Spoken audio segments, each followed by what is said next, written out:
Keon Coleman going into his second year, and I think there's a little bit of back and forth with Coleman right now, and kind of had a disappointing end to the season. And you throw in all the other storylines of, you know, Worthy having some nice playoff performances and the trade back with the Chiefs there, and you know, like I said, the tail end of the season not really being great for Coleman.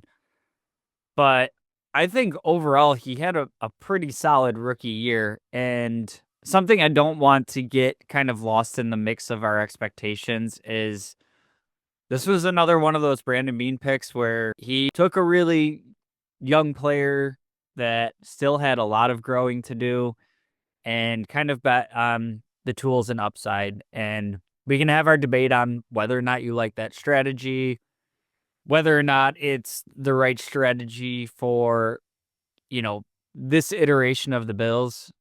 You know, do we need to keep drafting 3-4 year project players when we're kind of in this win now window? That's a whole debate for another time. Maybe we'll do that episode. But I think we kind of talked about this being the tale of two seasons for Coleman. And before he went out with that forearm injury, he was right in the conversation with these rookie receivers that had great years. Your Ladd McConkeys, your Marvin Harrison Juniors. He was within like 30 yards of those guys before his injury.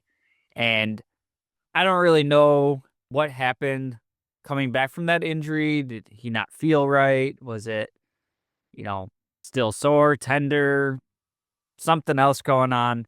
But he just wasn't the same after the injury, and we had kind of seen this progressive building of chemistry with Allen and Coleman, and it just kind of fizzled out. So he, for what it's worth, outplayed my expectations for his rookie year, especially with kind of those things in mind. And like I said, I think there's still a ton of ceiling to grow into for Keon Coleman. So I was encouraged by his rookie year. Excited to see what he can look like next year with a full off season working with Josh Allen, not doing all the weird combine stuff and the rookie wall that you always hear about.